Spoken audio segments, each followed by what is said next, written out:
Hear me? Yeah, there you go. Okay. Okay, guys. So before we start the class, I just want to give you a quick overview of what the class will look like today.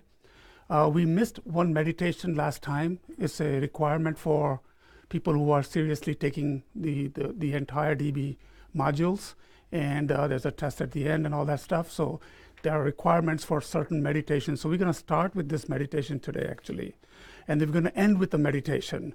So what we are doing is you can do a lot of extensive meditations. We talked about last class that meditations can be long or short, but the fact that you can take bits and pieces based on your need at the time, you could concentrate on some areas of a meditation, right? So today we're going to start with calm abiding. Obviously, we want to bring everybody here, calm it down, calm yourself down, be present here. We're going to, while you're in meditation, watching your breath will go into motivation, very important part of anything we do. If you don't have an affirmation, if you don't have a motivation, then the tendency is not to achieve that. It becomes somewhere out there. So you want to have a strong motivation, and then we go into visualization, then we'll go into refuge. And then today we'll introduce the word refuge. What does that mean, and how does it relate to your daily practice? So if that's okay with you, it may take about 15 or 20 minutes. I'm going to read some things. You're going to visualize it, and you're going to go through that, okay? So let's do a meditation. So to start with, bring your body and mind to arrive here. Be present here. Make sure your spine is straight. And you know, if you're sitting down, you can be in a full Vajra position, they call it, where your feet are inside and up, which most of us can't do. And others, you can just fold it in the lotus position. Those sitting in the chair, you can sit in the same positions as in the cushion, or your feet flat on the floor. Your back should be straight. It should not be rigid. You don't want to lean back, but you just want to be relaxed. The idea is to get your body in a comfortable position. The right hand is over the left palm of your hand, and the thumbs are touching each other. And what they say is it kind of brings the circulation and the energies together. And then your eyes are either slightly closed or slightly open, and you're gazing down past your nose to the ground, but you're keeping it slightly open to be aware of your surrounding and not to doze off. That's why they tell you to do that. Your hands are not tight against your body. They're a little open, and they only did that so that it allows a little bit of air to go through so you're not sweating underneath your arms. Okay? So these are some of the things you should just kind of check every time somebody says a 7-point meditation. You're basically just kind of scanning your body, sitting down. So let's do that, and then bring your attention to your breath.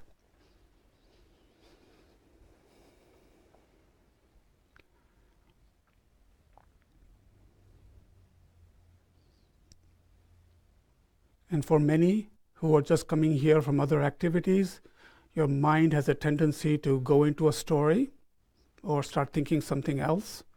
It's okay. Just observe that and let it be, and just tell your mind to bring your focus back to your breath.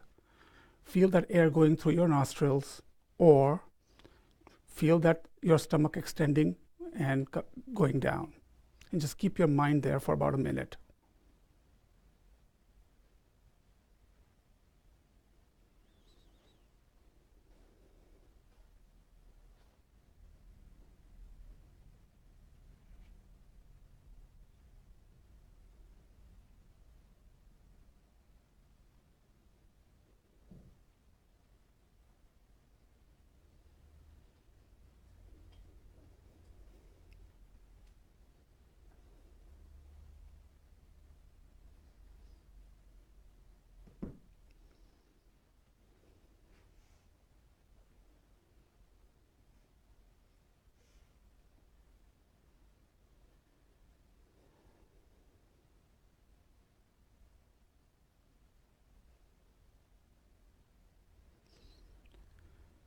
We will take a moment to set our motivation, recognizing that whatever activity in which we engage has more or less power for benefit or for harm, depending on our motivation. So starting honestly with ourselves, asking ourselves the question, why am I listening to these teachings? Why am I making this effort? What is it that I have to gain? Even if it is something as simple as less distress in my mind, embracing that and accepting that. Then recognizing that each person listening to these teachings and present here has a simple wish, some longing to be fulfilled, some suffering of body or mind, or which they would like to be free of, or excited to learn Dharma. Then expanding our motivation to include all those present, thinking, by virtue of making this effort to listen to these teachings, may each of these beings fulfill the longing in their heart to be free from suffering and achieve happiness that they seek.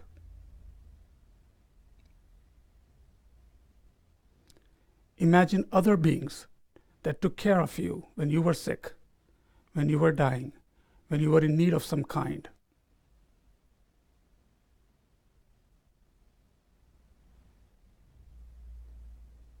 So, by virtue of listening to these teachings, may I be able to repay all the kindness ever done to me thousandfold.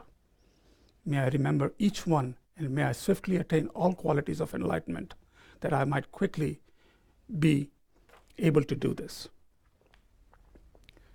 So we're going to have a visualization now. We've been practicing Shakyamuni Buddha as our main deity, guru. So visualize at the level of your forehead, about 2 meters or 6 feet in front of you, a large golden throne. It is beautifully adorned with jewels and supported at each corner by a pair of snow lions. On the throne is a fully developed lotus. On that are sun and full moon discs.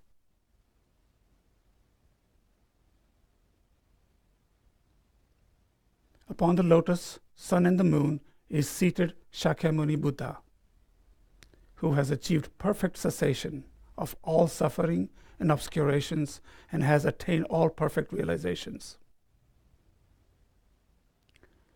He is the manifestation of the omniscient mind of all Buddhas, the ultimate guru. He is inseparable from your root guru, who shows the unmistaken path and is bound with infinite compassion to you and to all sentient beings.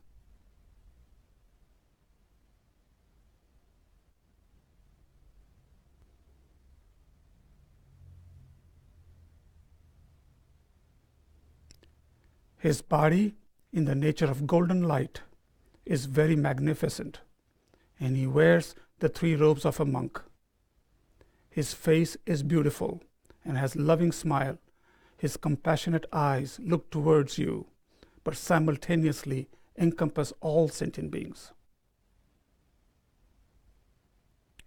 His mind, free of all judgmental, critical thoughts, accepts you fully. His eyes are long, narrow, and fine. His gaze is very peaceful.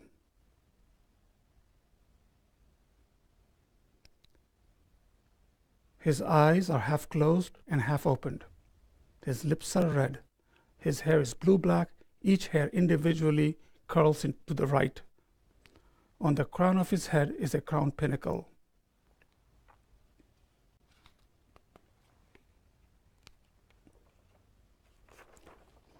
The palm of his right hand rests on the right knee, the middle finger touching the moon cushion. The left hand rests in his lap in the mudra of meditation. In his left hand, he is holding a bowl filled with nectar. His body is in the Vajra posture, and he sits peacefully in the center of the interlaced beams of light.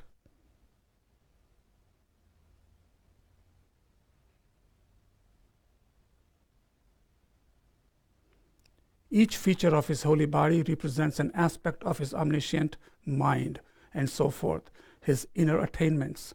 Each feature also demonstrates the causes that is, the merit that was collected in the past. No matter how much one looks at Shakyamuni Buddha, one never feels satiated. The supreme refuge Shakyamuni Buddha encompasses the Guru, the Buddha, the Dharma, and the Sangha.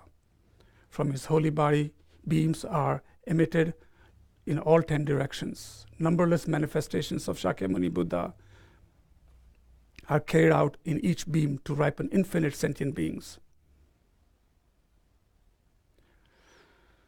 So while holding the presence of Shakyamuni Buddha clearly in your mind, we'll do the meditation on refuge, just listening, bringing the words to your heart as much as possible. Now think, around me are seated infinite father and mother sentient beings with unimaginable infinite sufferings of each of the 6 realms. They are wide-eyed, desperately looking for refuge, calling, screaming. Again, think, continuously circling in the samsara's realms. I have been tormented by suffering during beginningless rebirths until now. I have still not found the opportunity to be liberated from this. Fortunately, this time I have received a perfect human body. Because of my good fortune, I have met the most sublime teaching, the Buddha Dharma, and the founder Shakyamuni Buddha. I have no certainty that I will not die today. My death could happen even today. But if I should die today, I would have no freedom to choose the realm in which I would reincarnate. I could fall down the precipice into one of the realms of suffering migratory beings. I should think carefully about whether I would be able to bear those sufferings for even 1 second. Although it is extremely unlikely, and if I were to achieve the body of a deva or a human, I would still be ceaselessly tormented by many hundreds of sufferings, such as rebirth, old age, sickness, death, dissatisfaction, anxiety, lack of fulfillment, relationship problems, and so forth. And after that, I would again fall down into the lower realms.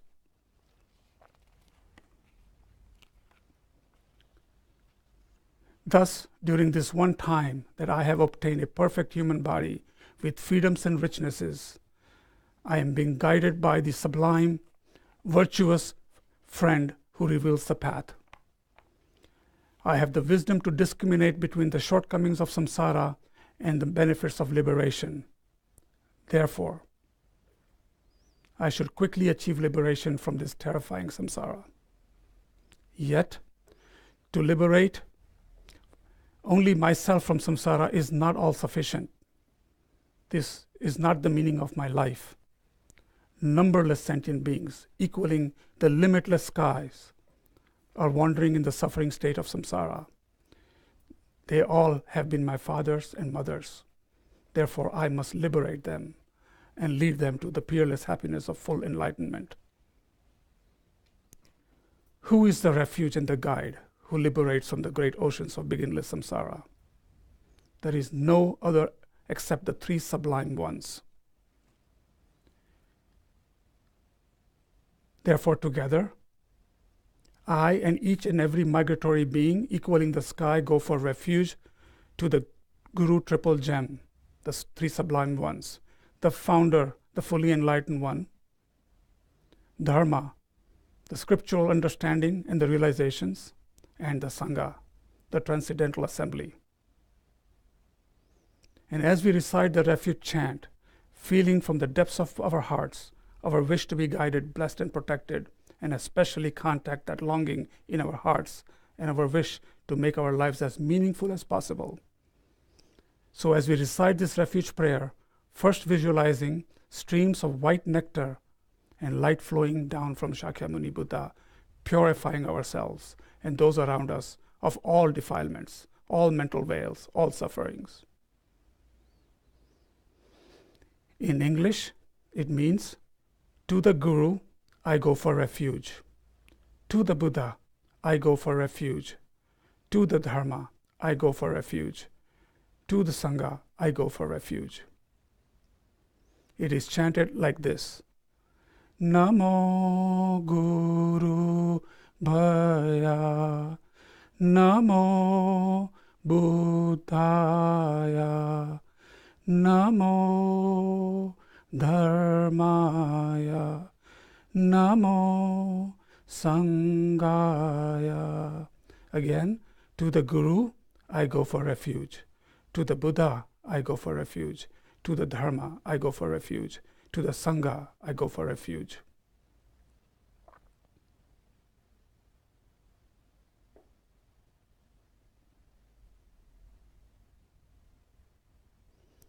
Then visualizing a final purifying stream of white nectar and light pouring forth from the holy Guru Shakyamuni Buddha's holy body and mind, cleansing myself and all beings, all sufferings and the causes of sufferings.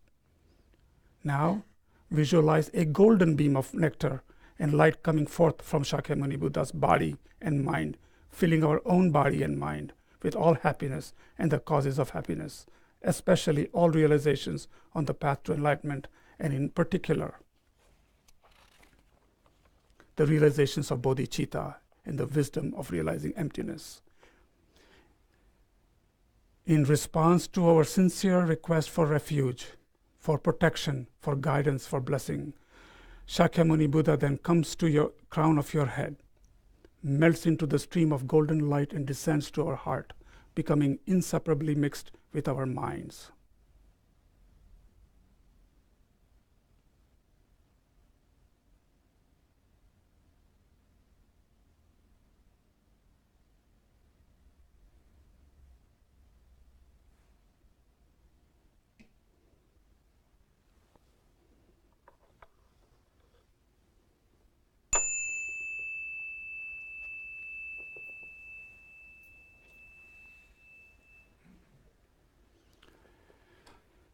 So I hope you had some visualization.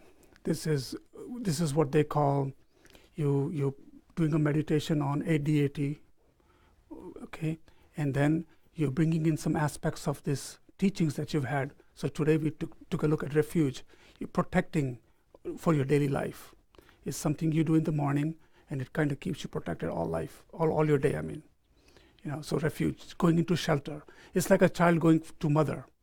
It's like taking an umbrella from the rain. We all go under refuge. So just imagine how beautiful this is, that you have a precious human life and that you've taken the Buddha, the Dharma, and the Sangha. I call them the doctor, the medicine, and the nurses. Buddha being the doctor, Dharma being your medicine, and your Sangha or your teachers being the nurses that you're taken care of in that way. It's just a positive move. Okay. Time to get into the nitty-gritty stuff. That means Sangha. People in Sangha can be mean. Yeah. Nurses. Well, they can be, but if your mind is in the right place, you're always learning from them. Okay.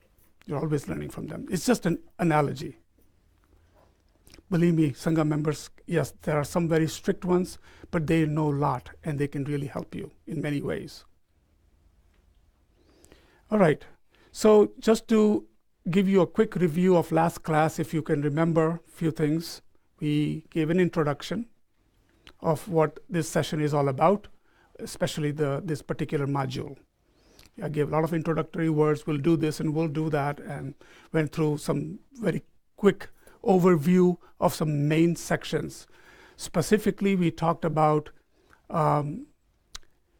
this is where the rubber meets the road. So you've been learning from different places or different times, and this is where you need to bring something together so that you can establish a daily practice for yourself.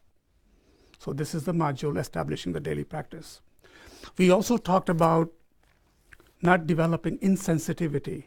A lot of people will come here and they'll learn, they'll absorb, but then they'll say, oh, I've heard this before. Oh, I've done this before.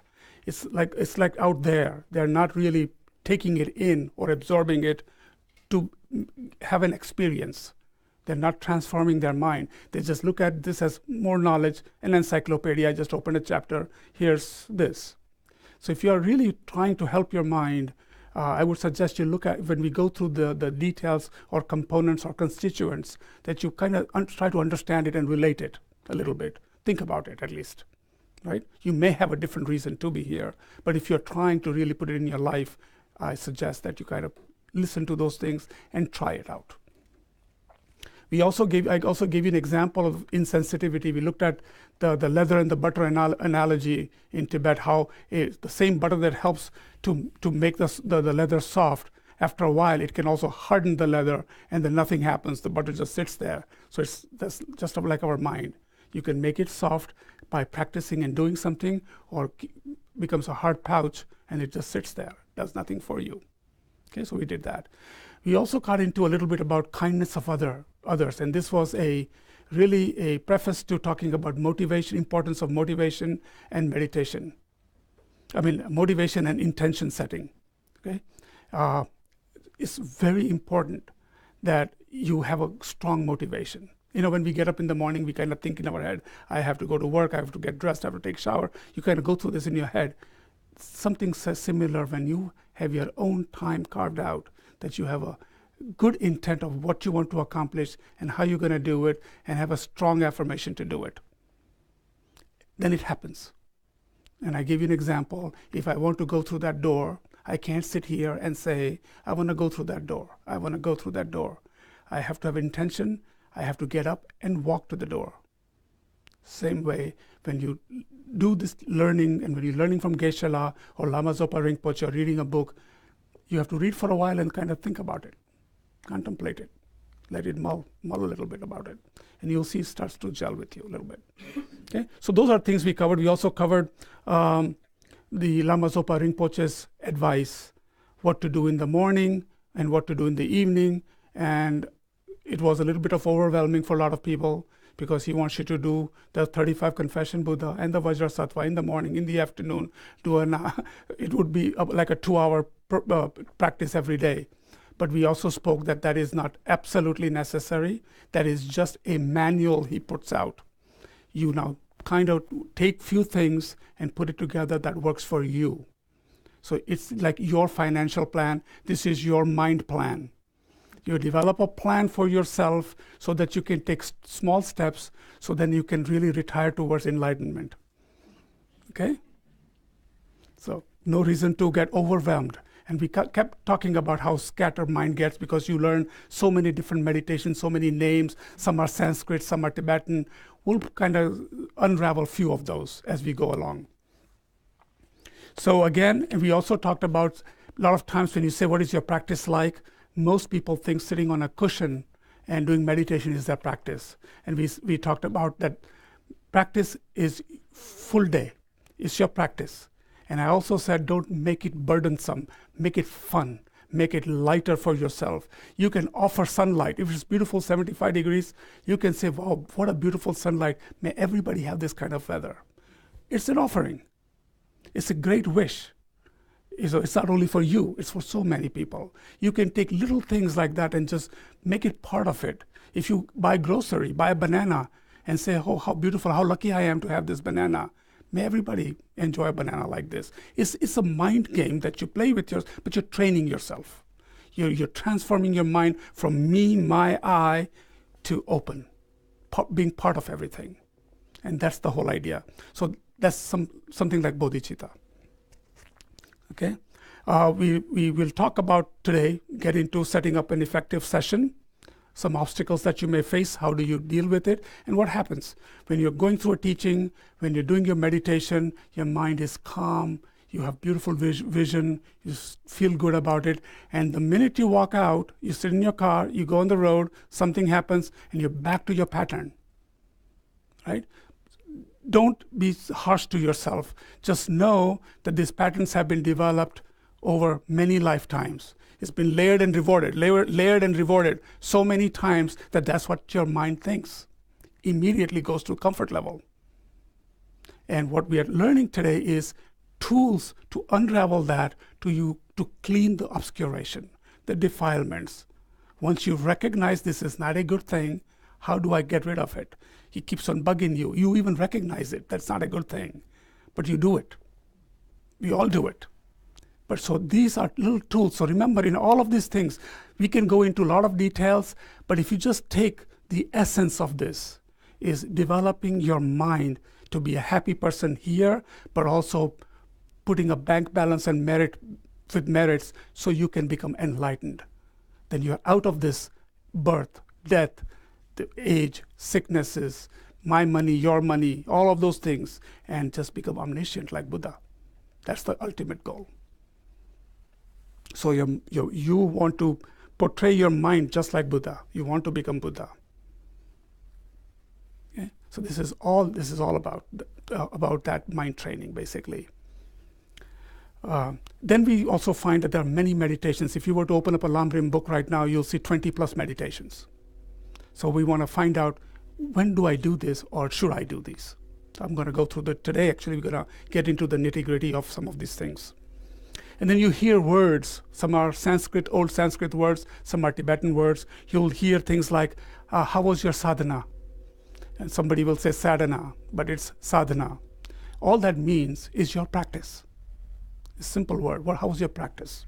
Then you see sadhana for Tara, sadhana for Shakyamuni Buddha, sadhana for Vajrasattva, sadhana for 35 confession Buddhas, precious human rebirth, death and rebirth, all of these things. There's a place and time for every one of those. But what you really need are some basic things that you must do, because it's not like you must do, but it helps you develop your mind, it makes a plan for the day, it sets your mind in a good position to be able to do the one you choose to do. So it's not like doing all of them. It's just doing some things. We all brush our teeth in the morning, or have a cup of tea or coffee, take a shower or not, whatever, but you do have a routine. Then you go out in the world to do things. So think of it, that these are getting your mind prepared to then do your session correctly, so it stays with you most of the time. Okay, that's all it is. Okay, so a little bit of coaching I'm doing here. Also know that sometimes people will get excited, they want to know everything. They'll pick up a Liberation in palm of your hands, this thick of a book, they start reading, and after 3 pages, like, my goodness, what is this? It's so detailed. It's very detailed. But recognize that Rinpoche, Pabanka Rinpoche, was doing this for monks. He developed this, and he had monks and students that would actually learn one aspect of it and go into meditation for a long time and come back. So what we've done is, and we are thankful for having Kadampa Center and Lama Zopa Rinpoche and Geshe-la, we have a very concise way of putting that. It is the quality, not the quantity, that you want to develop. It's your experience you want to develop. So take it slow and make it an experience, right? Rather than memorizing everything immediately. Okay, so we're gonna start to peel the onion, and just again, I want to remind you, keep it light, keep it exciting. Even little things, if you buy something good, you go and watch a show that you enjoyed, offer it. In your mind, start to say, may all enjoy this. I felt good about this. May everybody be happy. When you do little things in life, like go in a grocery store, somebody is in a hurry, let them go. Start your Bodhichitta practice there. Do little things, okay?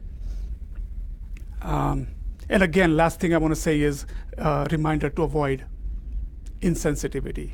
Just don't look at this as, yes, everybody says that. You gotta think about this, some of the things that we're going to go through. So let's start and dig into it. So all this was introductory. We've covered what we're going to cover, but now we're going to get into it. So it starts with the 6 preparatory practices for meditation. So we're going to talk about how to establish a good meditation session. So these are preparatory practices that you must do.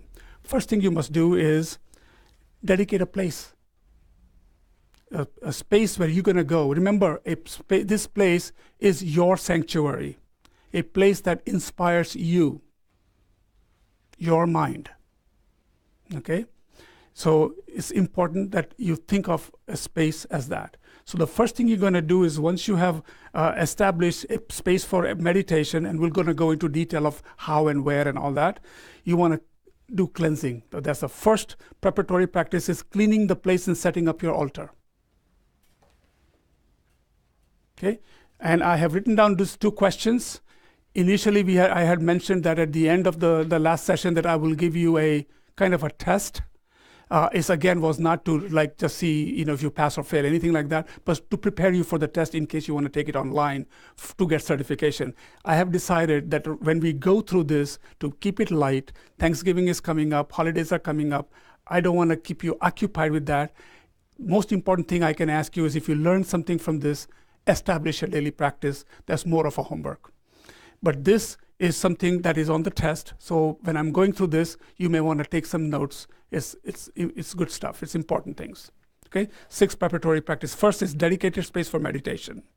And then cleaning the place and setting up the altar. So this is still in number 1. I'll tell you 1, 2, 3, 4, 5, 6. So just so you know that you don't get messed up in your numbering if you're taking notes. We're still in number 1. We're just going to talk about this space now for a second.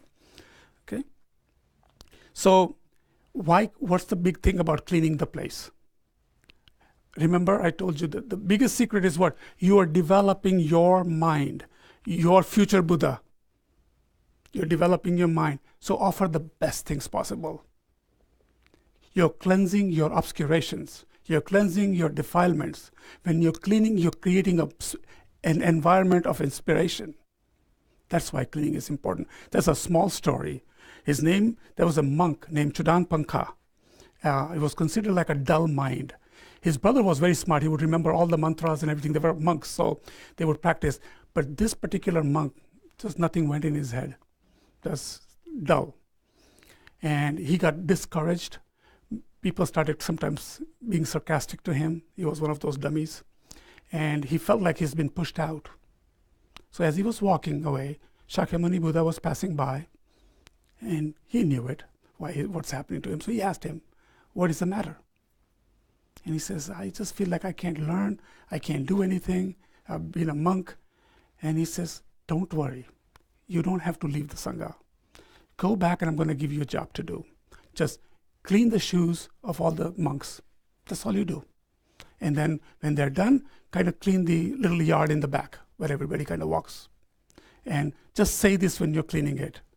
Dirt be gone, stain be gone. Okay? So, like that was easy, right? So he went and started doing this. Dirt be gone, stain be gone. Dirt be gone, stain be gone. Went for a long time. After a while, he started connecting those words with his mind. He kept on saying it so often that now it was a second nature to say it. It was just not the shoes and the ground, but stains be gone, dirt be gone, stains be gone, dirt be gone. He started to internalize it. He eventually, to make it short for the session, eventually he became an arhat. Okay? He reached a high state of realization. And then he was awarded to become an abbot for a nunnery. And so the nuns got upset, saying, this guy is going to be our abbot? They didn't realize how he's already had some realization. So they do something called a Santideva test, which is another story where people put a big throne and they were thinking, I wonder how, if he's really realized, we'll see who comes up there. And Shantideva had appeared on the throne. They did something similar to just test him out. Well, lo behold, he was up there and he was able to do some miracles, and he started teaching things that they had never heard of. He had learned so much by just doing a simple thing of cleaning. And my point is here that when you're cleaning Kadampa Center, when you're cleaning your altar space or that room that you have created for your sanctuary, you are cleansing yourself. That's the point. Also, think about decluttering. We all have heard so many things, declutter your home. This is not to say you have a big home, small home, and all that. This is not about comparing and all that. It's about simplification so that your mind is clean. You don't have so much stuff collected. Think of it this way. All these things you've collected, if you die, what will other people do with it? If you haven't used it for 3-4 years, give it away. Just keep it nice and clean, especially your altar space. If you have a tendency to buy and move things and it becomes too cluttered, just keep it simple. If you're vacuuming, think of the Lord of Death or Dorji Kadro. If you've come here on the New Year's Eve, we have this special ceremony. I think we have somewhere, he's taken away, but he's really a wrathful looking deity, but he's an aspect of Buddha that is taking all your negativities and gladly removing your defilements. So we do a sesame seed and throw it in his mouth, and what you're visualizing is you're getting rid of all your negativities, all your scorpions, right? So similarly, when you're doing a vacuum, think he's a Dorji Kadro. He's got his mouth open and he's taking up dirt for you. He's cleansing you. Again, what you're doing here is you're training your mind. We all know, if you look at conventionally, it's a vacuum, it's a Hoover, or it's a Eureka, or whatever, and all you're doing is taking the dirt out so the dust doesn't get everywhere. We know that, right? But now think the same thinking, but just convert that to thinking, I want to remove my dirt. I hope it gets vacuumed out. It's a thought. You just put a seed in your mouth, in your mind. So think about that and what it's doing to you. So all of these things, we can turn this into what does that mean? I vacuum all day long. It's just to clean the house so we don't get sick. It's a way of thinking, right? So you're developing your mind transformation. You talk about meditation and in between sessions, how you keep your mind occupied with positive thoughts. This is one way. This is take the defilement out, vacuum it up. Just a thought. Okay.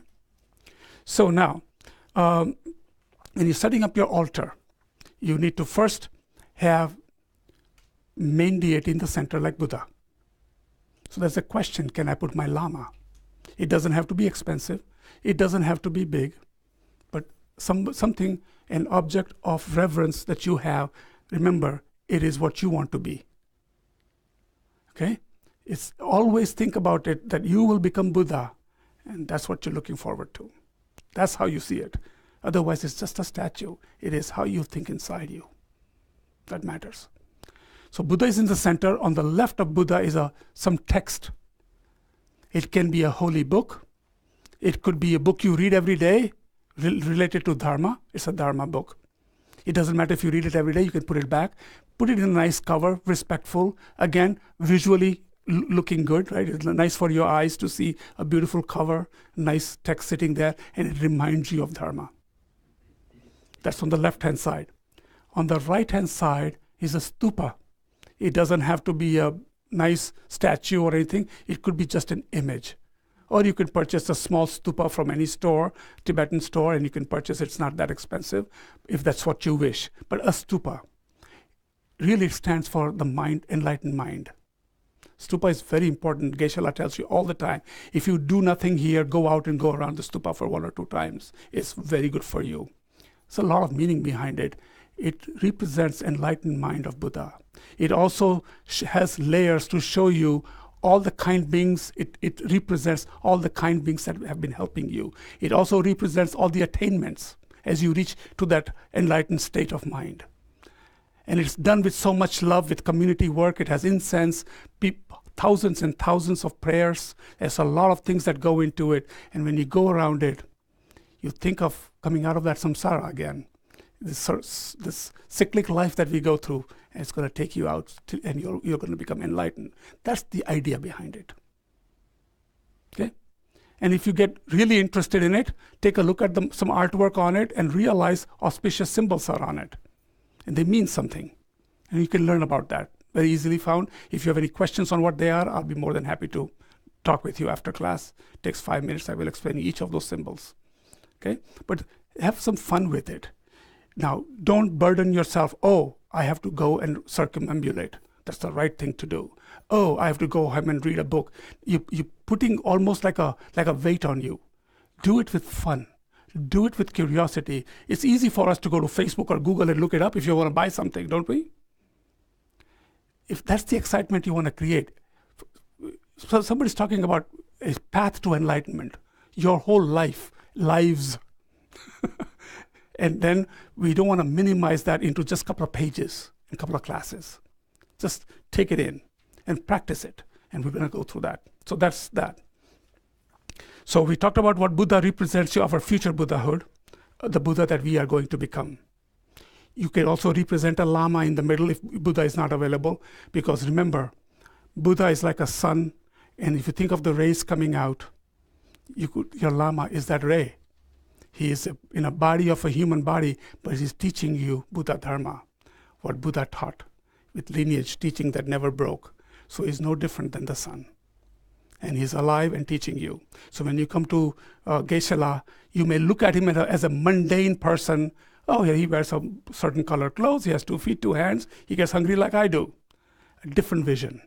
Now tell your mind that here's a person, and how many lives it has taken for me to be here. I could have been any place, but I am here I created this reality for me over many, many lifetimes to be here. And here's a person who's Geshe, who's learned the Dharma and is teaching me, is giving you the medicine, the tools, so you can become enlightened. So now the teacher, the vision changes. There's a reverence in there. You want to maintain that excitement in your mind. Okay? So let's talk about, so that's the altar. Now some people will ask you, where do I put the pictures of the teachers? And so it all depends on how you want to do it. For example, all the scriptures you see here on the altar, scriptures are the word of Buddha. They can go on the top of Buddha or around the Buddha. But if you have one layer, one table, Dharma on the left, Buddha in the middle, Stupa on right. If you have teachers or lineage teachers, you can put them on the sides. Okay, it doesn't matter. Just put them nicely. This is, and when you have more than one deity, don't look at them from decorative point of view. Oh, this is larger and better, so center. Or this looks really pretty, so I'm going to put this on the right. No, it is how you relate to that deity. What does that deity do for you? If it is your main deity, practice deity, put it in the center. So it's not the size and the looks and the color. Okay? Any questions on altar?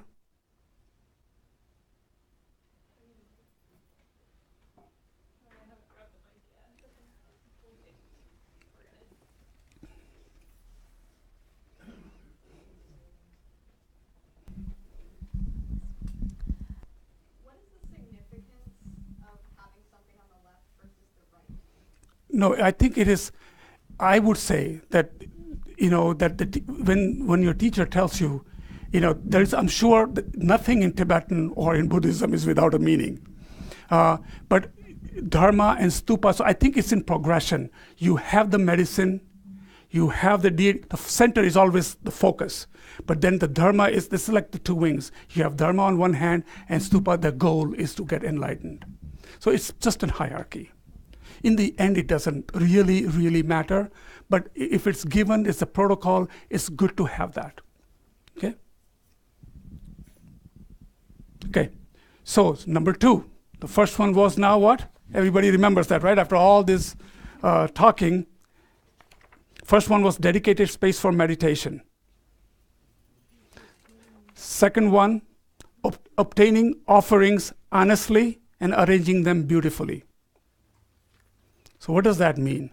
So there are 5 wrong livelihoods. We kind of know that in business world. Forcing somebody or pressuring somebody to give you something. Okay? You can have baiting. I'll buy this if you give me this free. Okay? Hinting, consistently saying, oh, I really like that. I really like that. Oh, that's so good. That's wonderful. And you kind of almost feel obligated. Yeah, you can have it.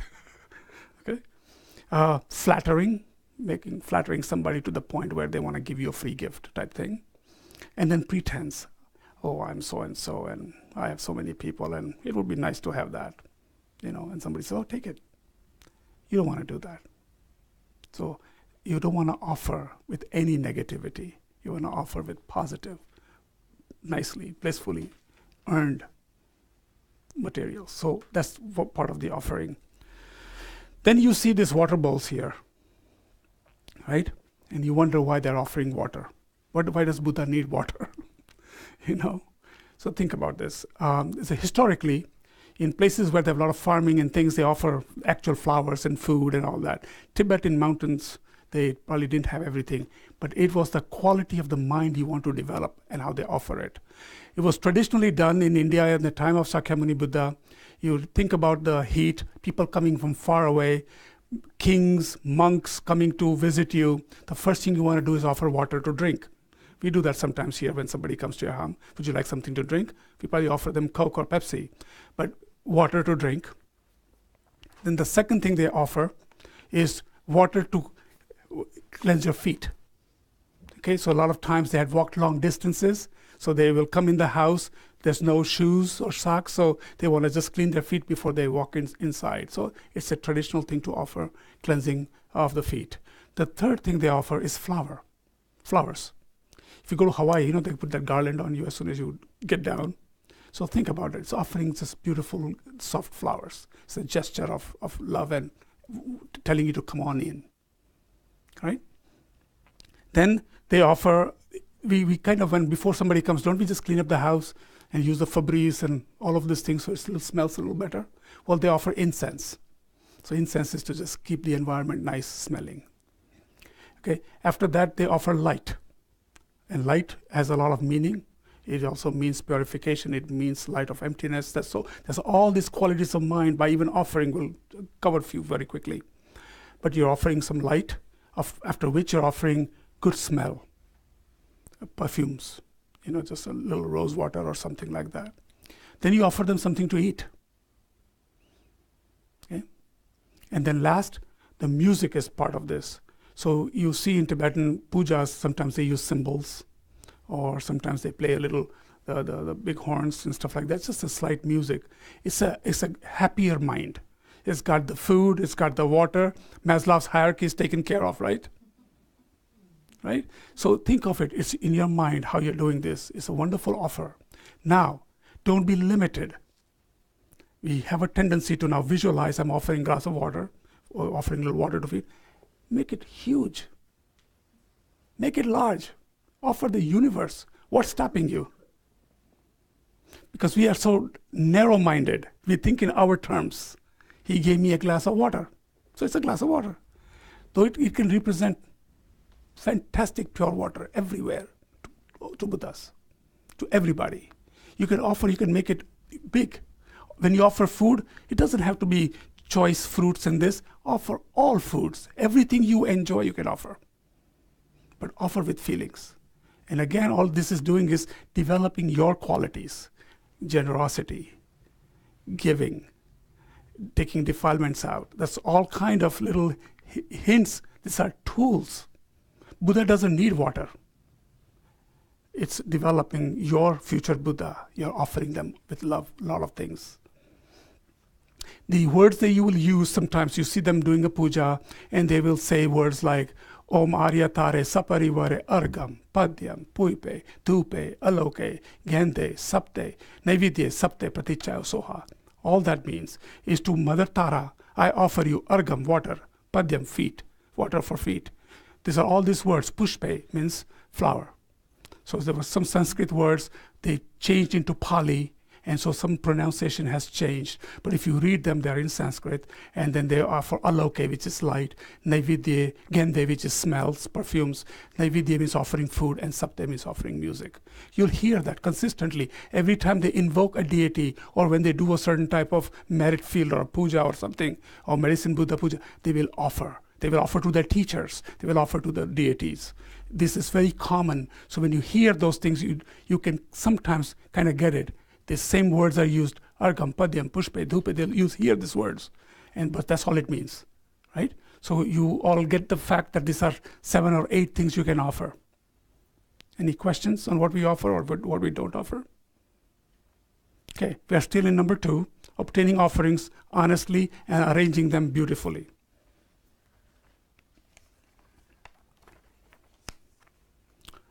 Okay. Number 3, sitting in meditation posture and generating minds of refuge in bodhicitta. So we already kind of started this, right? We talked about 7 postures, right? Keeping your back straight, making sure your legs are not uncomfortable. You're not focusing. When the pain starts, your mind goes there, not on the breath, right? So make sure all your 7 postures, eyes gazing down, hands are nicely far apart, your thumbs are touching each other, neck a little bit down, and your eyes are slightly open or slightly closed. Back straight, okay? So those are the 7 postures when you're sitting down. And remember your mouth not be tight. Your tongue is just against the top palate behind the teeth. Nice and easy. The reason for that, with the mouth even slightly, very slightly open, just so you breathe, so you don't salivate. Remember, some people meditate for a long time. And after a while, it's the discomfort that takes your mind away. And then, heat comes up or you get thirsty or whatever. So this is all to make you comfortable that you can do your meditation without paying attention to parts of your body. Okay? All right. Bodhichitta. Now, we've heard so many times bodhicitta, bodhicitta. We hear it all the time. And everybody now kind of, do you know the word bodhicitta means? Anybody? Volunteer? What is bodhicitta? Is it awakened heart or awakened mind? Close.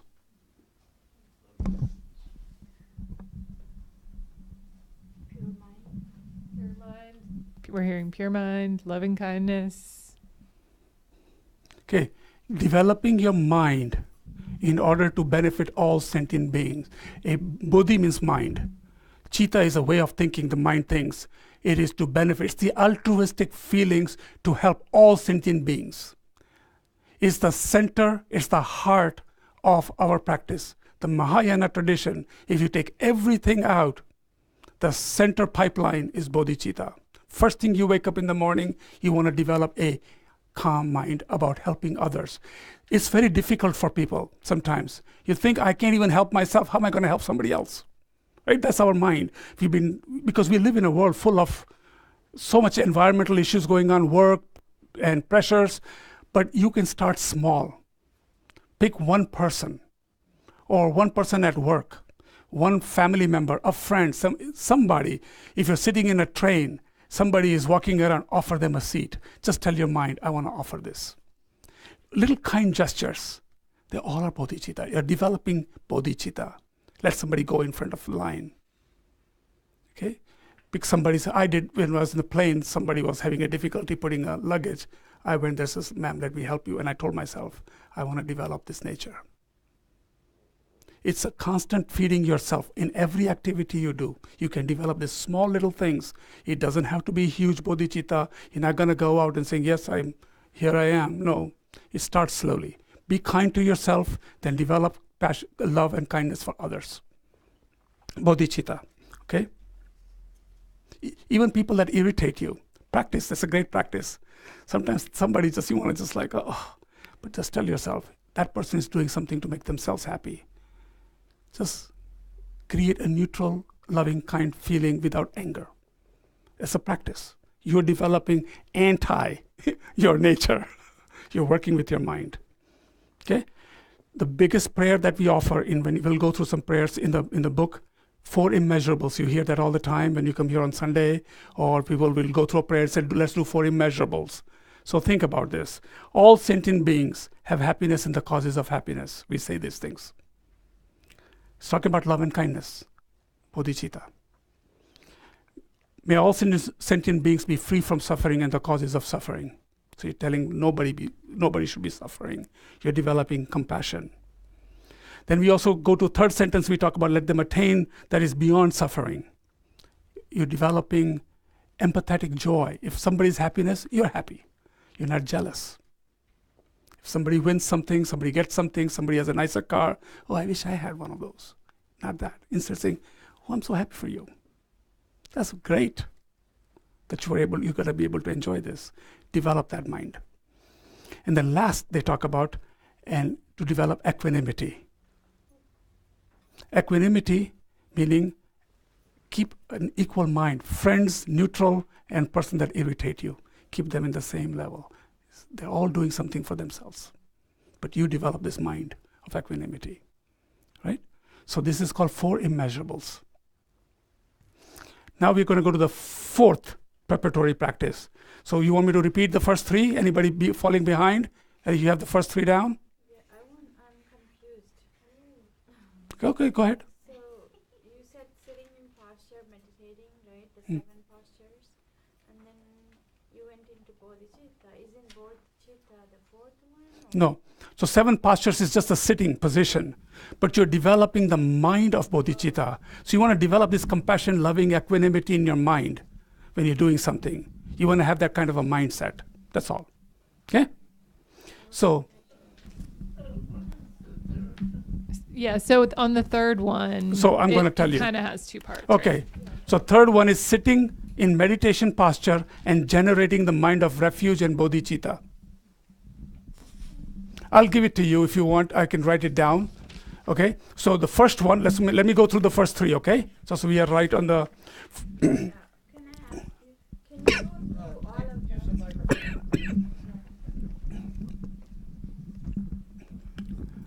Can you just list the things first and then we go through each one? Okay. Thank you. Okay. So dedicated space for meditation.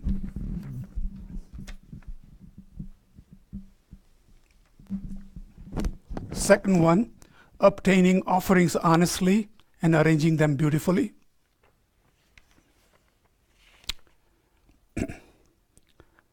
Number 3, sitting in a meditation posture and generating the mind of refuge and bodhicitta. Excuse me. 4th, invoking the merit field.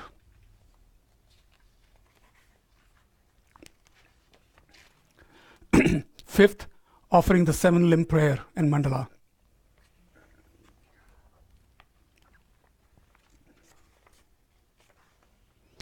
And 6th, making requests.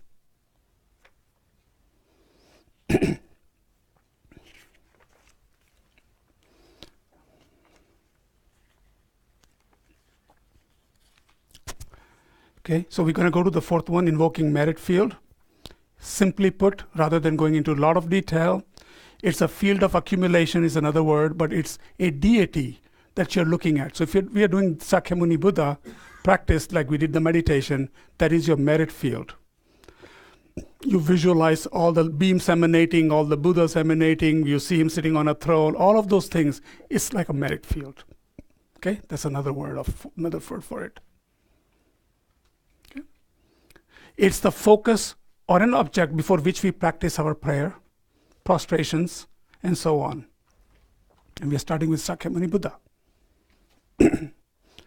And remember the little sentence I spoke. Any being that is carrying on Shakyamuni Buddha's teachings are like light rays from the same sun. So when you talk about your teachers, you can bring in your teachers in front in that merit field. See, Buddha is seated here. And remember, what is all this? Don't just look at it from the some statue point of view.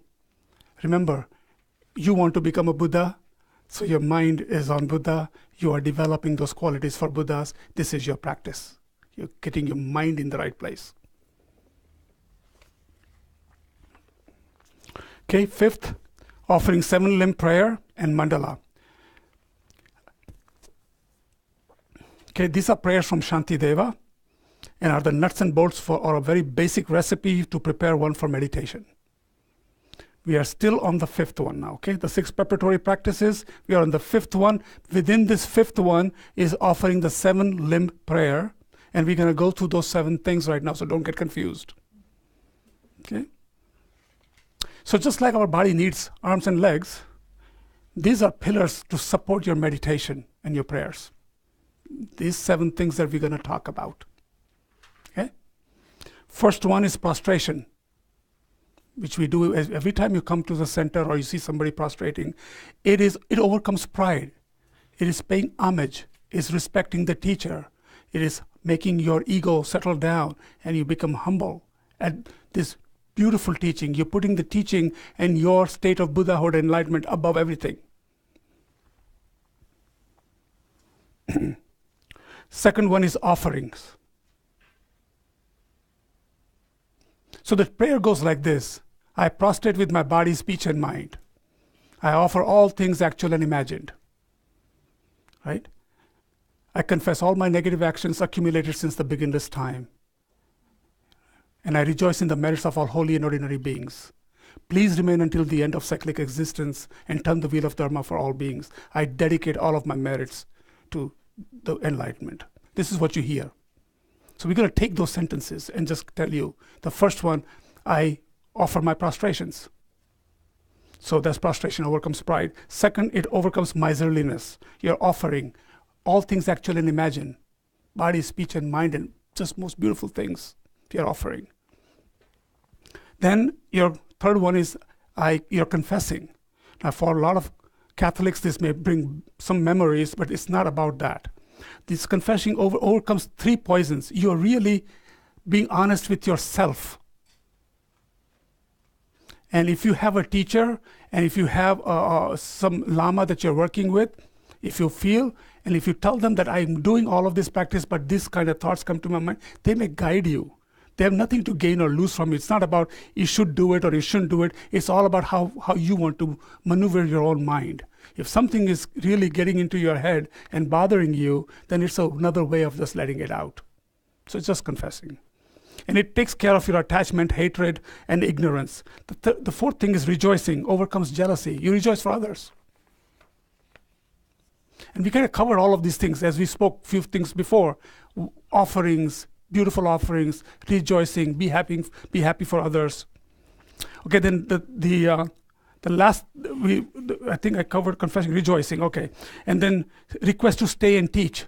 I tell you, it's very important that we think about, when you all of this reality you see is due to many lives of practice or your previous selves to bring you here. So for a teacher to come and teach, you had to have so many times ask and request that they teach so you can get Dharma.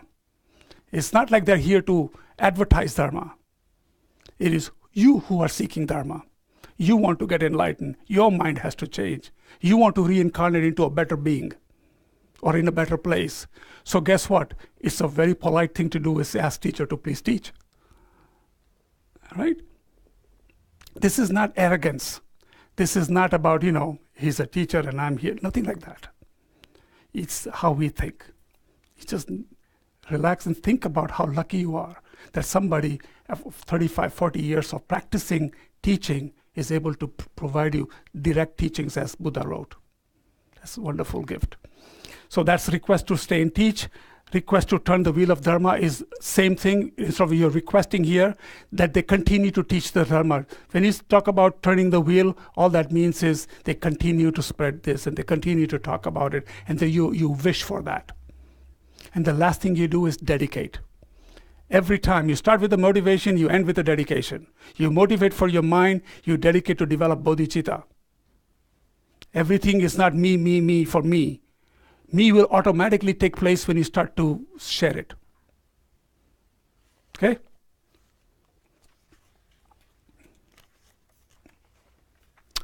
Last thing I want to talk about. So those were the 7 limb prayers.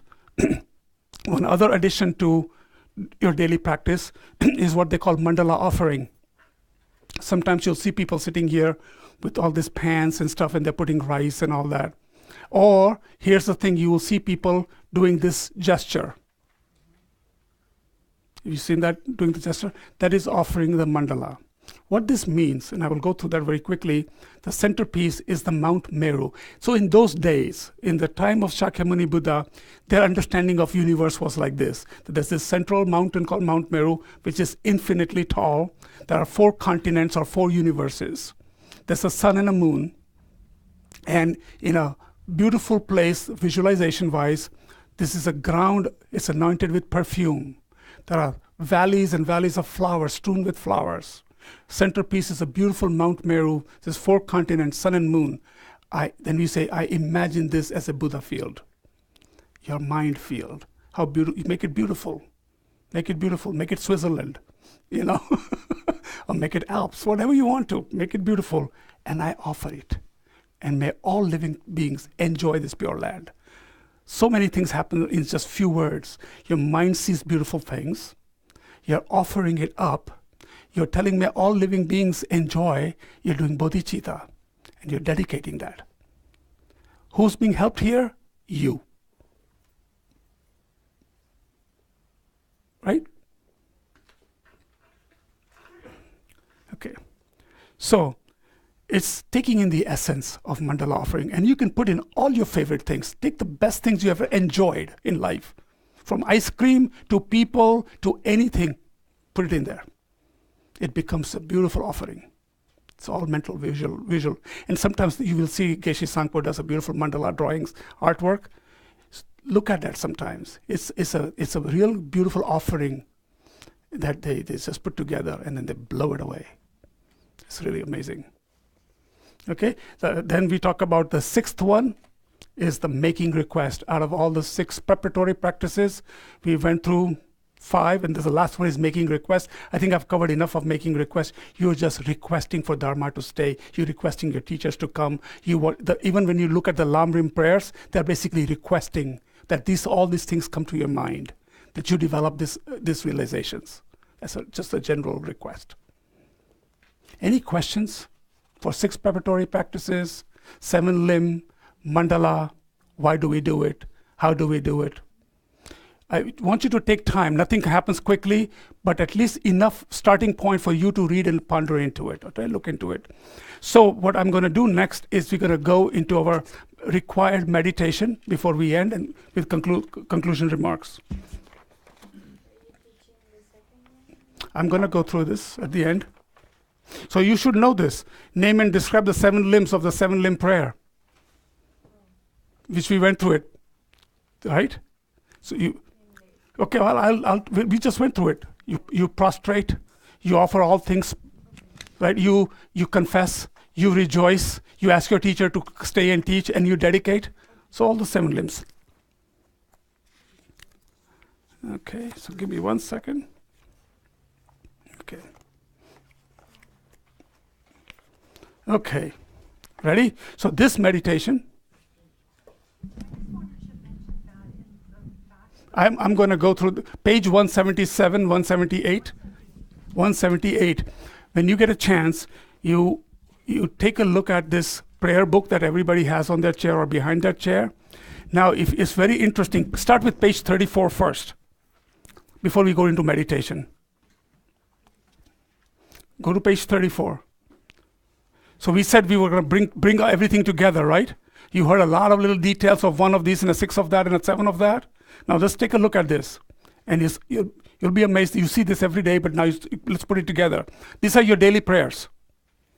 In the beginning, you see some preliminary things that you do to bless your speech and bless your feet and all this kind of stuff. You can do that without any problems. You can read that.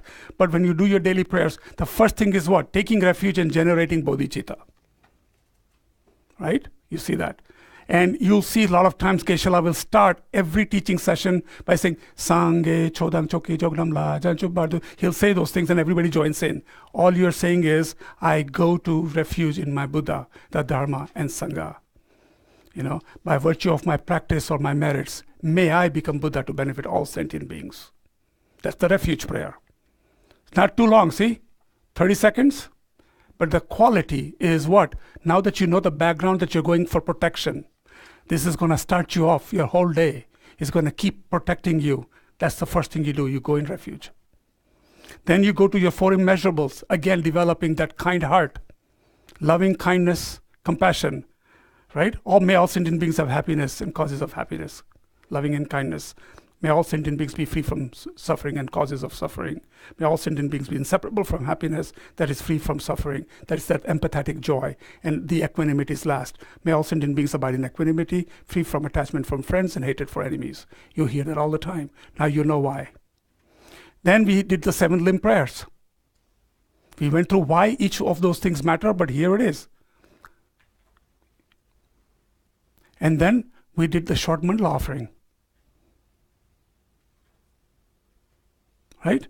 So now you can see that if you do this on a regular practice, this is daily. This doesn't take too long.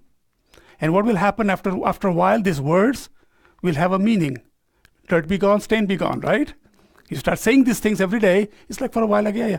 And then Geshe-la will say, just look at the 4 immeasurables and think about it. Just contemplate on those words. And then all of a sudden, they'll have a certain meaning for you. Okay. So anyways, any questions on that? Now go to page 178.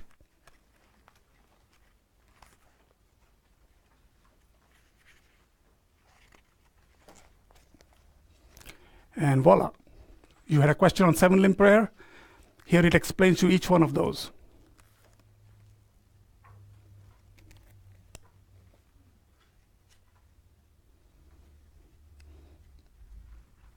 So if you don't have this book, you should consider it if you're serious. This is not cheap.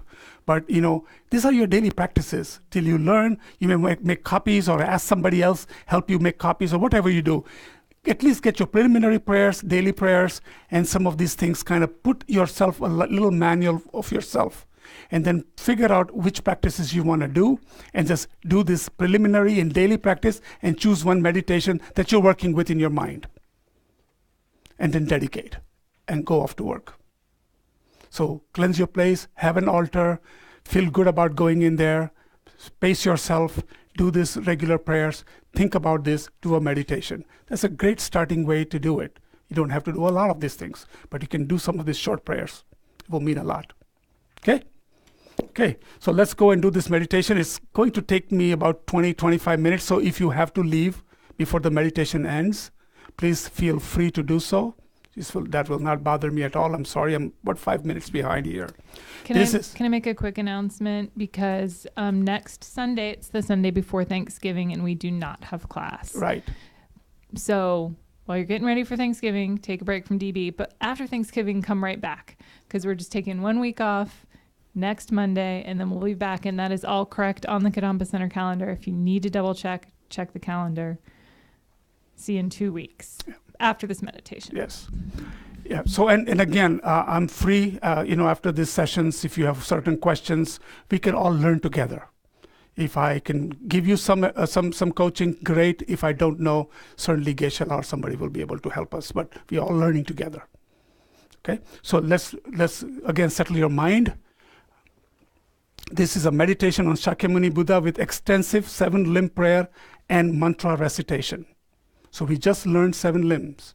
So in the beginning, we did meditation with refuge. So that is finished. Now we're going to add the 7 limb, something we just talked about today. Yeah. Again, you just 7 posture meditation scan. Your feet on the floor or Vajra position. Make sure your back is, again, your eyes are half closed or half open. Arms are comfortable. Your right palm or hand is sitting on the left one. Thumbs are touching. And just be comfortable. Just adjust yourself if you need to.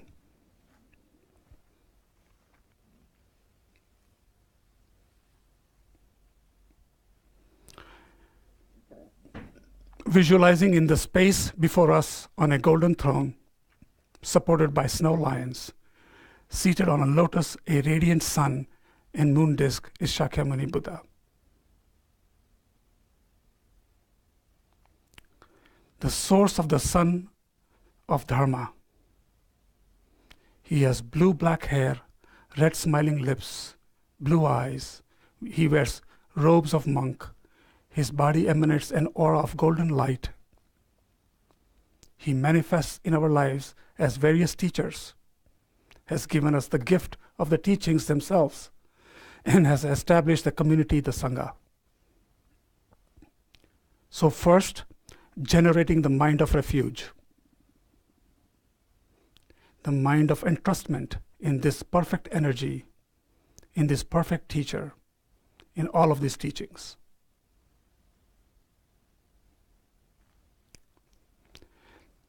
Thinking of what we are afraid of, what we would like to avoid, especially thinking of what we would like to achieve with our lives, knowing that we have this great potential, and yet we have not yet managed to actualize it.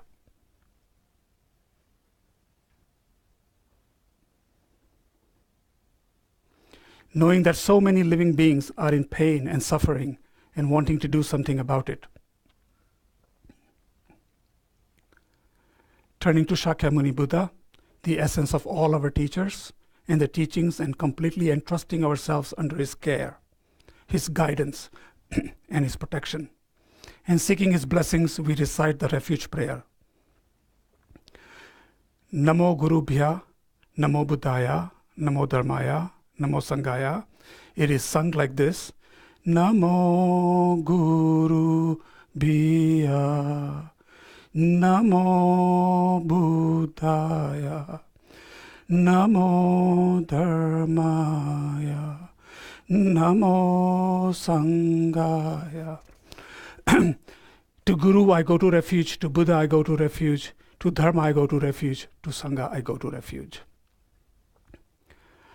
Then generating Bodhichitta within mind stream, first thinking of just one person in our lives, someone we know who's struggling, whether in body or mind, or maybe it's someone who has already passed away. And we are concerned what might have happened to them because they had a difficult death. Trying to bring that person in your mind as clearly as possible, seeing how stuck they are.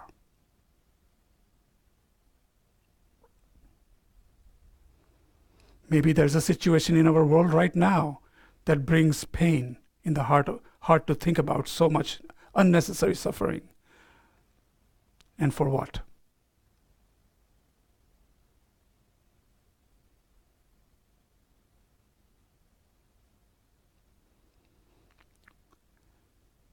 then allowing into our consciousness awareness of all various ways that beings are struggling right now. Those who are hungry, those who are sick, those who live in countries where there is so much warfare or strife or political oppression, and even in countries that are fairly wealthy, even among people who have their every physical need met, there is still so much mental torment, so much confusion.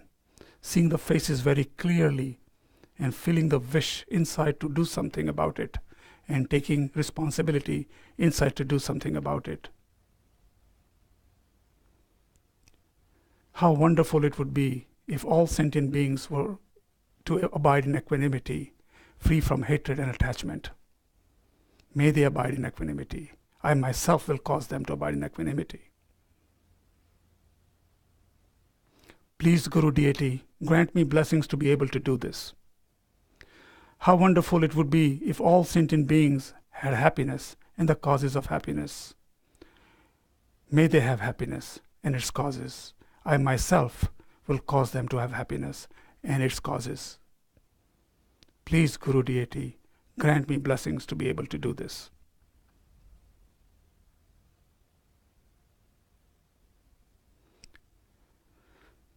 How wonderful it would be if all sentient beings were free of suffering and its causes. May they be free of suffering and its causes. I myself will cause them to be free of suffering and its causes. Please, Guru Deity, grant me blessings to be able to do this. How wonderful it would be if all sentient beings were never separated from happiness, of higher rebirth and liberation. May they never be separated from these. I myself will cause them never to be separated from these. Please, Guru Deity, grant me blessings to be able to do this. In particular, I must achieve enlightenment quickly in order to be free of all numberless kinds of mother sentient beings from unimaginable oceans of samsaric sufferings and causes of sufferings, and lead them to peerless full enlightenment. For this purpose, I'm going to do this practice of 7 limbs, making requests, reciting Shakyamuni Buddha's mantra, then very strongly connecting with Shakyamuni Buddha, seeing Shakyamuni Buddha as a teacher, manifesting in various forms to guide us, and as the Buddha that we ourselves will become. So developing a firm conviction, commitment, and entrustment into that energy.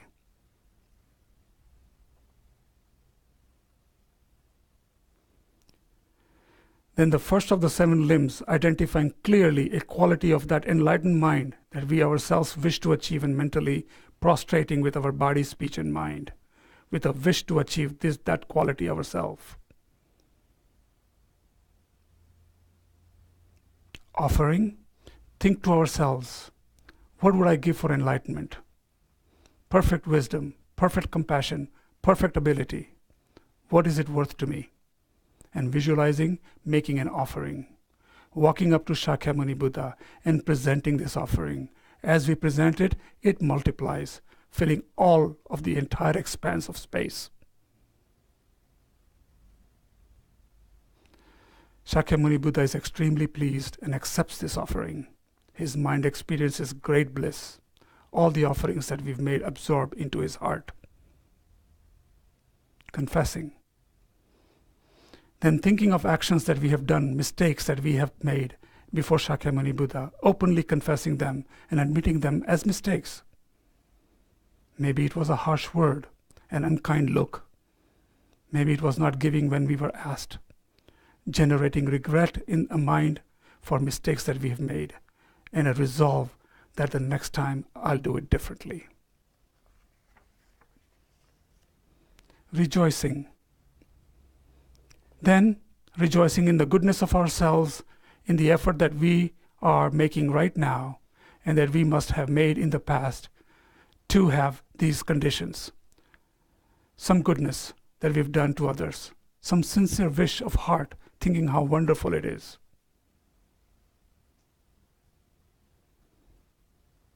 Expanding, then rejoicing to include others around us, holy beings, ordinary beings, thinking of all good things that are done in this world, how wonderful it is.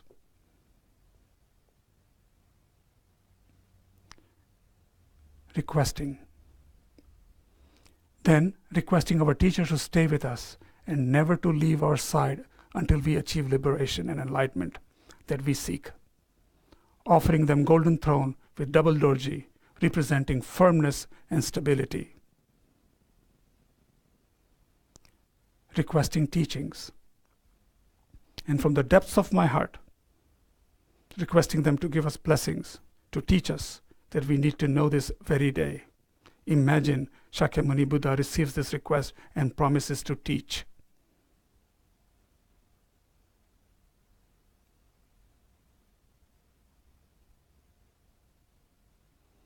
Dedication.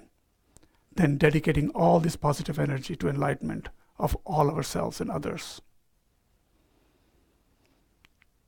We'll offer mandala now to Shakyamuni Buddha. Then, as the final great offerings, we'll do the mandala, visualizing the world as we wish that it were, with clean air, clean water, everything made of light, luminous, beautiful flowers, fragrances everywhere, everything beautiful to see, to hear, to smell, to taste, to touch, and to think about. The perfect world that we ourselves wish to quickly bring about. Visualizing that we are holding it in our hand, but that it reflects the entire universe. And approaching Shakyamuni Buddha from our hearts, we make this offering. May this ground anointed with perfume, strewn with flowers, adorned with Mount Meru, 4 continents, the sun and the moon. I imagine this as a Buddha field and offer it. May all living beings enjoy this pure land.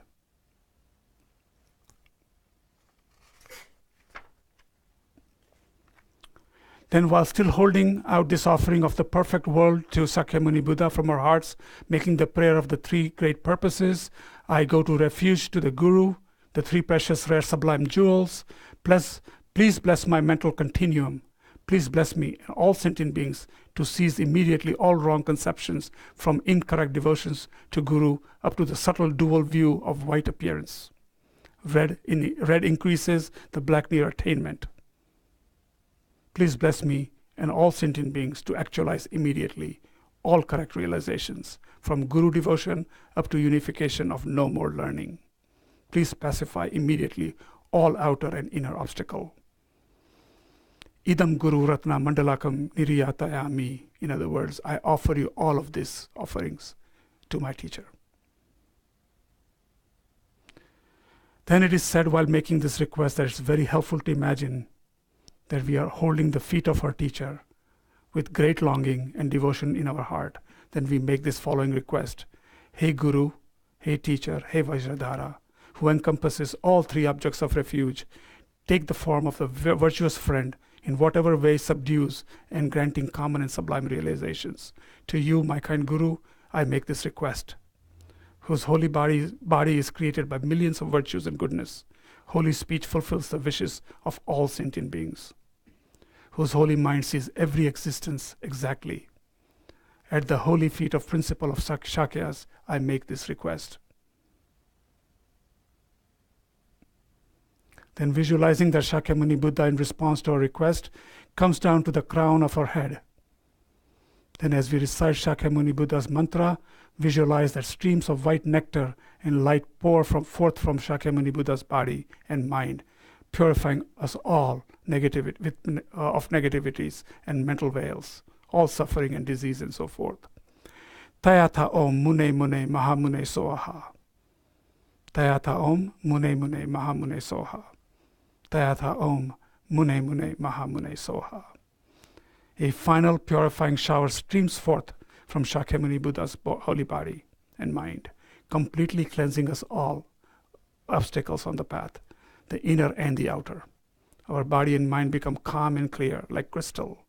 As we recite the mantra again, you receive the blessings of Shakyamuni Buddha's body, speech, and all the realizations of the path in form of golden nectar and light. Tayatha Om Mune Mune Mahamune Soha. Shakyamuni Buddha then melts into the stream of golden light and descends into your heart, becoming inseparably mixed with our minds. Our body and mind are completely pervaded by golden light of enlightenment. Perfect wisdom, perfect compassion, perfect ability. We are clarified as pure light, abiding in this world solely for purpose of benefiting others. This is me.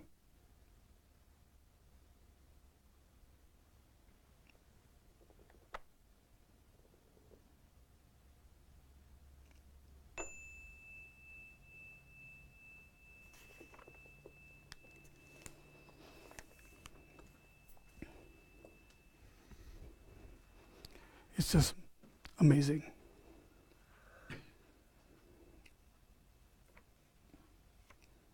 Everybody's mind in a good place? Good. Okay, in conclusion.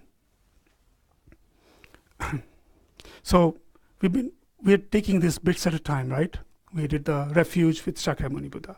Then we did Shakyamuni Buddha, did 4 immeasurables in it. May all sentient beings have happiness and the causes of happiness. May all sentient beings be free from suffering and the causes of suffering. And in the end, we give them joy and then equanimity, right? So you saw the 4 immeasurables. Then we went into 7 limbs. We did prostrations, right? We offered these wonderful things. Then we confessed. Then we were joyful. Then we asked our teachers to stay and teach and turn the wheel of Dharma, and we dedicated. Then we offered mandala. This beautiful, imaginable, best imagined offerings you can give in the mandala. We offered it. At every point of the way, think you are developing your mind with that vision. You're transforming a lot of those obscuration into a very beautiful sight in your mind. You're creating a mind of Buddha, the one you want to become. It's a wonderful tools. If you just look at it as words, it's like, yeah. But as soon as you change that, and do a meditation like this, they'll start to formulate some beautiful visions in you. Okay? So this is all about daily practice. We're going to go into more details even next class. But just want you to know, set up a place in the home. Start simple. Look at those pages, number 34. Do the preliminary. Go into taking the refuge, doing your 4 immeasurables. Then go into the 7 limb prayers, offering the mandala, and doing a small meditation. Doesn't have to be big. Just a small. Bring Shakyamuni Buddha or a deity of your choice in front of you, this Buddha, and then think about how they look, what they are doing, how they're emanating. Look at all the positive things that their minds have. His mind has been developed. Is coming into you. It's coming into you, and you are becoming like them. It's a wonderful practice for your mind transformation. This is all about daily practice. It's amazing how many things you learn, but when you start to put this together, it starts to do something to you, which is a good thing, right? Concluding remarks, you might feel sometimes people have obstacles, right? You will get obstacles, you're thinking something positive and some stupid thing pops in. That happens. Many years of practice. We live with many partners and neighbors in our mind. They still exist and knock on the door once in a while. But for that, we have purification practices we'll talk about. Also, another way to take those obscuration out is to collect merits. Okay, it's another word that is what is a merit. You removing obscuration, putting in a positive. Think of when you remove something, you're creating a space for the positive mind to take that place. Right? Those are merits. You're accumulating all these merits so that you can become enlightened. You're cleansing yourself out. And the last thing, make heartfelt requests. If it's your mind, if you make sincere requests, that means you are being sincere.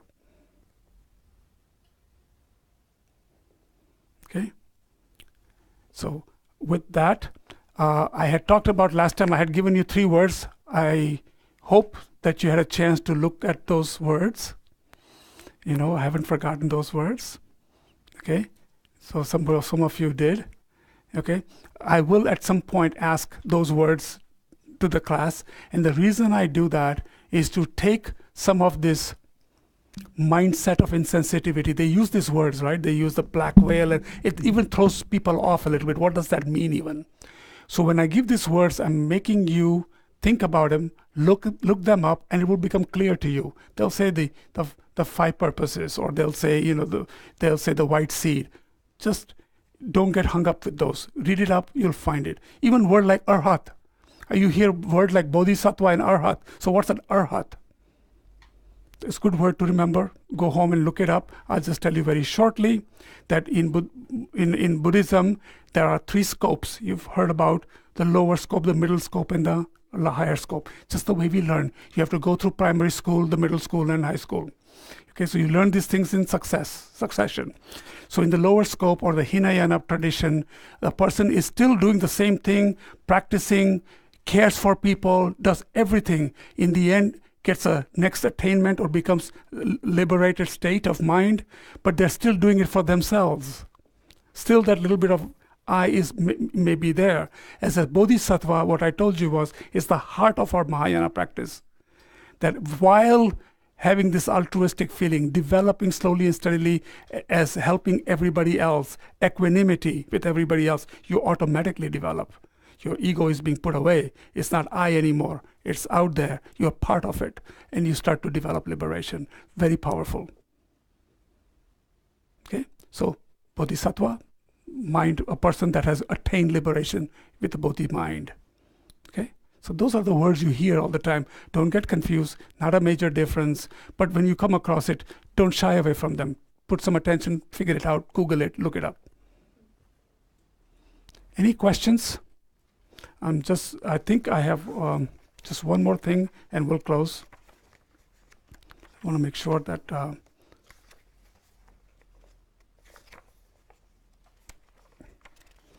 I always say never stop without dedication. So let's do a dedication quickly, just kind of get your mind in the right place. We dedicate all of this energy that we have generated by making effort to listen to these teachings and understanding how to apply them in our lives to swift awakening of ourselves and supreme happiness of every single living being, especially those represented by characters in our lives. May we be able to put all of these teachings into practice exactly in the manner in which they are intended and quickly develop the qualities of enlightenment within us for the benefit of all. May all teachers teaching true paths to enlightenment in any time, in any place, have long and fruitful lives. May all their wishes be fulfilled. Thank you.